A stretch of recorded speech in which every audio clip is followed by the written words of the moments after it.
What's going on? We're back in the garage today working on the budget build Subaru. It's been a while since I posted. I just kind of got busy with other things and I was kind of waiting on some parts.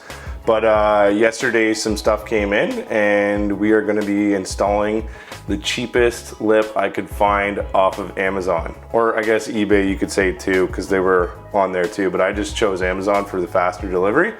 I was gonna go with a nice lip, but keeping with the theme of this project, since it is a budget build car, we're gonna be doing a $90 Amazon lip. So first things first is I'm gonna open it up, we'll take a look at it, and then we gotta build some ramps just to get the Subaru up a little bit higher so I can get underneath there and install the lip. I'll show you the box that it came in and I'll show you what comes with it. All right, coming all the way from Beijing, China. We got our $90 lip here. You know what, opening it up, first impressions, not that bad.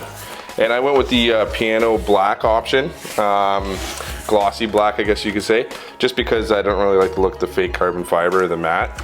And you know what, for 90 bucks, if it gets destroyed, I don't even really care. And living in Canada and having potholes in winters, I've already had to repair this bumper once. As you guys know from last video, we got the new hood on, so that's looking good. And the wheels, rims, tires, and oh yeah, you guys don't know about some of the other stuff, but yeah, some other videos will be coming out more performance orientated now.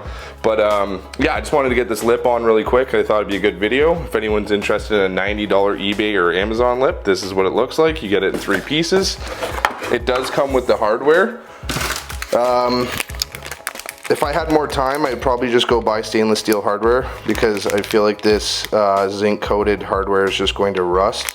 I don't even know if it's zinc coated or they just coat it with some sort of cheap material, but it probably will rust out and look like crap, but it is under the car and who cares.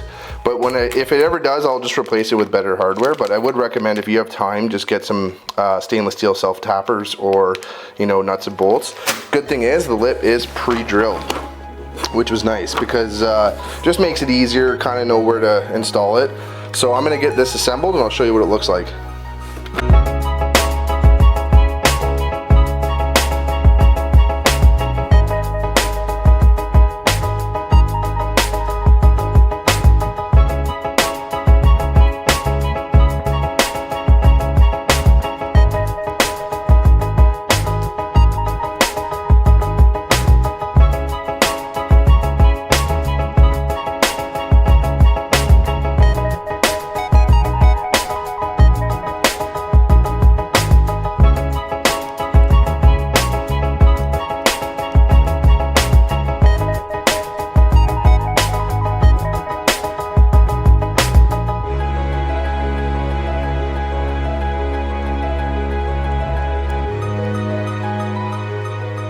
Okay, so now the lip is put together, all 3 pieces. One thing I do want to note is there is 2 smaller screws per side in this. Obviously you're not using these screws. Pretty self-explanatory. They give you 4 screws, 2 go underneath.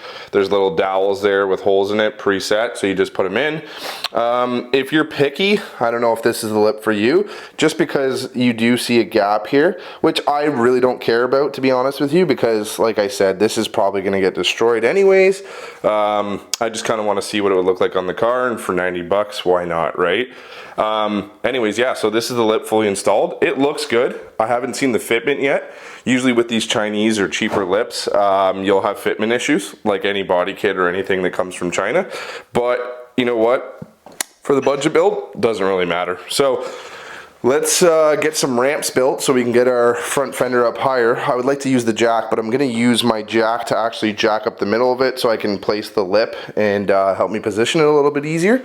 So what I'm going to do is just drive the car up. I got some wood here already cut, and I'm just going to screw these together, and hopefully that gives us enough height to get the car up and get a drill underneath there and get this secured. So let me do that really quick.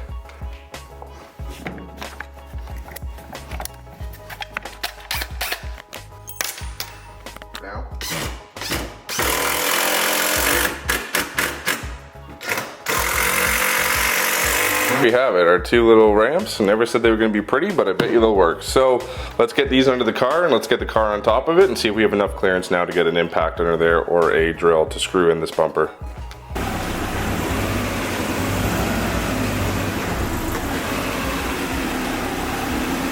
so here's what I'm thinking. I'm gonna put the lip on the jack it up, kind of orientate it where I want it, and then I'll just put like, I don't know, something underneath either side of this just to get it off the ground because it's flexing too much. And then I'll play around with the fitment and then start screwing it in. Okay, so after playing around with it for a while, this is pretty much the best I can get it. It's good that those corners line up with the corner of the car. Actually, the fitment isn't too bad at all. And I have repaired my bumper in the front, so it's not perfect OEM, like straight. There's some patchwork, but you know what? It's not crazy good. Like, you know, there's a little bit of a gap here, right there. And, but you know what? Like the point of this bumper meets up with the point of that. Unless you were sitting here really analyzing it and looking at it, you know, for 90 bucks, I would really recommend buying one. So now I'm gonna start screwing them on and we'll see how it looks. Guys, just a little trick. When you're putting this on, just to get the fitment perfect and like aligned right, what I did was I just put a shim in between the bumper and this, and then I sucked it up with the screw just so it was there. I got two, one there, just to hold it on for now, just to see if I'm happy with the fitment, and it looks good. I'm happy with the fitment, so now I'm gonna start screwing on all the front pieces here and everything, and it looks very even, and there's just enough gap that it won't wreck the paint on my bumper. And yeah, you know what? It actually looks pretty good. I can't say too many bad things about it. And for the price point, can't really beat it. Anyways, I'll show you guys that now. Okay guys, I'm not sure if you can see that or not, but you can see the preset drilled holes. And all I'm doing is I'm just going very lightly with the impact.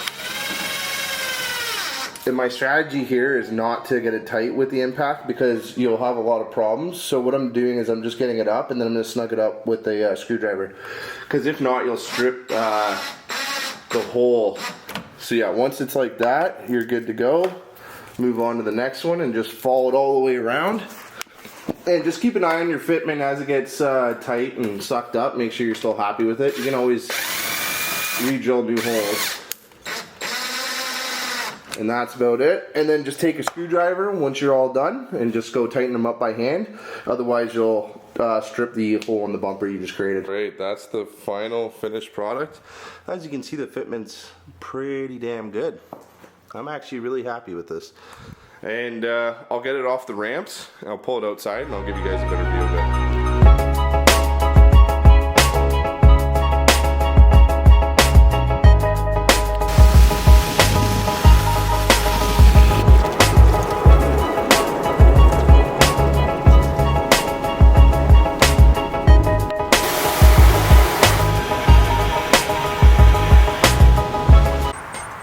Okay, lip is on, car has been washed. I'm really happy with how it looks. I really do recommend this lip for 90 bucks. I would buy it again if I broke it, and I probably end up will. But yeah, the budget build Subaru is coming along. I'm sorry about the wind noise.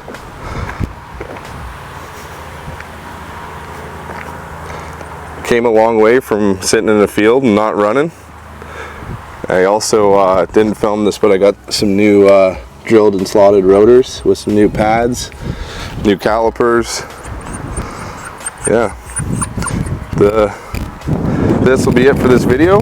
I got some other stuff coming up, more performance orientated, so that will be the next step now that the car is looking good. I don't want to do too much more aesthetically with it because I kind of like the way it looks now, more simple, but yeah, let's see if we can make it a little bit faster.